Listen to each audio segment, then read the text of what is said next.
Hello hello all. आपका स्वागत है आपके अपने यूट्यूब चैनल सिंग क्लासेस में। आज हम डिप्लोमा की फर्स्ट यूनिट के बारे में डिस्कस करने जा रहे हैं, जिसमें पहला यूनिट का जो नाम है वो है डीसी सर्किट का अवलोकन। इंग्लिश में बोलें अगर तो ओवरव्यू ऑफ डीसी सर्किट्स। जो है आपका फर्स्ट यूनिट का सिलेबस है वो है ये दिया हुआ है। ये नोट्स मैंने आपको ऑलरेडी शेयर भी किए हुए हैं।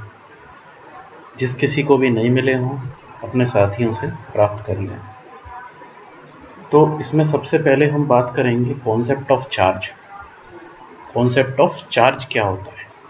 कॉन्सेप्ट ऑफ चार्ज क्या होता है? आवेश। आवेश की अवधारणा। चार्ज का मतलब आवेश। तो आवेश के बारे में बात करने जा रहे हैं। आवेश किसी भी वस्तु का आंतरिक गुण होता है जो विद्युत बल इलेक्ट्रिक फोर्स आरोपित करता है या आरोपित करने की प्रवृत्ति रखता है। ओके, मतलब ये आंतरिक गुण है काय का, मैटर का। ठीक है। आवेश दुनिया के प्रत्येक वस्तु में मौजूद है, लेकिन यह संतुलित अवस्था में रहता है। यदि हम इस संतुलन को बिगाड़ दें तो हमें इसके प्रभाव दिखने लगते हैं। जैसा कि हमने देखा है कि जब एम्बर नामक पदार्थ को ऊन से रगड़ते हैं तब उसमें अपने से हल्की वस्तु को अपनी तरफ आकर्षित करने का गुण उत्पन्न हो जाता है। आवेश को पूर्ण रूप से परिभाषित नहीं किया जा सकता है, लेकिन परिभाषा के तौर पर इतना जरूर कहा जा सकता है कि आवेश किसी भी वस्तु का आंतरिक गुण है जो असंतुलन के अवस्था में वस्तु में एक अलग तरह का प्रभाव उत्पन्न करता है।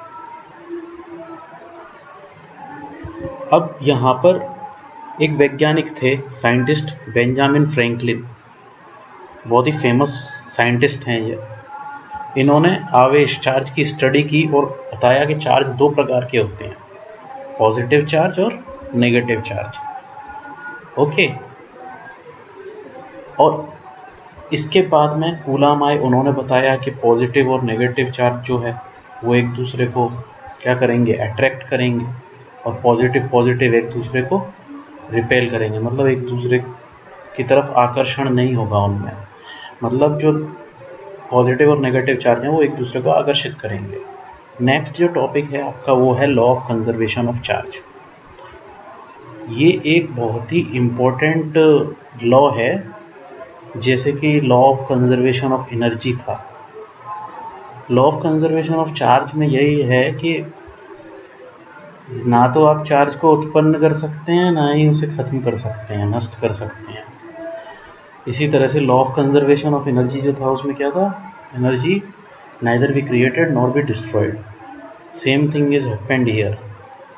ओके। विद्युत धारा क्या है? विद्युत धारा, ये सब कुछ डेफिनेशंस मैंने यहाँ लिख रखी हैं। विद्युत धारा क्या है? किसी विद्युत क्षेत्र में स्थित आवेश पर बल लगता है। इस बल को दिशा धन आवेश पर क्षेत्र के अनुदिश तथा ऋण आवेश पर क्षेत्र के विपरीत होती है। यदि आवेश गति करने के लिए स्वतंत्र है तो वो इस बल के अंतर्गत गति करने लगता है। आवेश की गति को अवस्था को ही हम वैद्युत धारा कहते हैं। मतलब सिंपल अगर हिंदी में मैं समझाऊँ आपको, ये तो वैसे शुद्ध हिंदी है ही, मतलब फ्लो ऑफ इलेक्ट्रिक चार्ज को करंट कहते हैं। अगर flow of electric charge left to right है, अगर flow of electric charge left to right है तो करंट हमारा राइट टू लेफ्ट होगा। फ्लो मतलब चार्ज फ्लो हो रहा है तो करंट फ्लो हो रहा है। If charge is stable then nothing is happen. विद्युत धारा को आवेश प्रवाह की दर से मापा जाता है। ये देखिए यहाँ पे बताया भी है। I क्या है? करंट। Q क्या है? चार्ज। T क्या है? Time. The rate of change of charge per unit time is equal to current. Charge का जो प्रवाह है, कितने टाइम में कितना चार्ज किधर से किधर जा रहा है, वो करंट को दर्शा रहा है। इसको हम मापते काहे में हैं? एम्पियर, जो इसका यूनिट है विद्युत धारा का, दो समांतर धारावाही तारों के बीच लगने वाले बल के अनुसार दी जाती है। ठीक है। इसके बाद ईएमएफ। ईएमएफ का फुल फॉर्म होता है इलेक्ट्रोमोटिव फोर्स।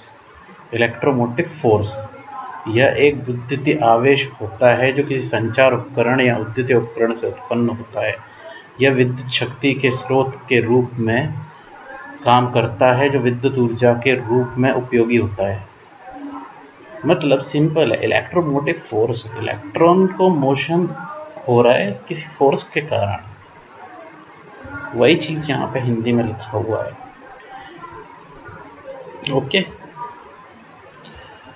विभव पोटेंशियल, विद्युत विभव को एक इकाई धनात्मक परीक्षण आवेश को अनंत से किसी बिंदु P तक लाने में किए गए कार्य के रूप में परिभाषित किया जा सकता है। मतलब a unit positive charge the work done by unit positive charge, ऐसा बोलेंगे, the work done by unit positive charge। English medium वाले कैसे लिखेंगे इसका definition? the work done by unit positive charge from infinite to point P is called potential। Simple है। Next is potential difference.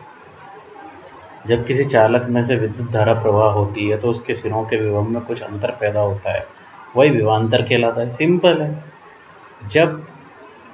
जब धारा प्रवाह होगी तो सिंपल सी बात है कि वहाँ पे वोल्टेज डिफरेंस होगा दो पॉइंटों के बीच में, तभी तो करंट फ्लो होगा। सिंपल है ना जी। नेक्स्ट जो है सबसे इम्पोर्टेंट है ये, और ओम्स का लॉ जो है आपके लिए जो डिप्लोमा वाले हैं, ओम्स का लॉ बहुत ही ज़्यादा इम्पोर्टेंट है। तो ओम्स क्या बोला ओम्स ने, वो बताते हैं, ओम्स जो भाई साहब हैं वो क्या बताते हैं, V is directly proportional to I। मतलब if you increase the voltage then current is also increased। Simple है। and R is resistance, this is proportionality constant। Proportionality जब आप हटाएंगे तो ये R आ जाता है। R को हम प्रतिरोध बोलते हैं हिंदी में और इंग्लिश में रेजिस्टेंस बोलते हैं। ठीक है। इसके बारे में जो है नोट्स में बाकी सारी चीज़ें लिखी हुई हैं, बाकी की चीज़ें मैं आपको अगले वीडियो में बताऊंगा। ठीक है, थैंक यू।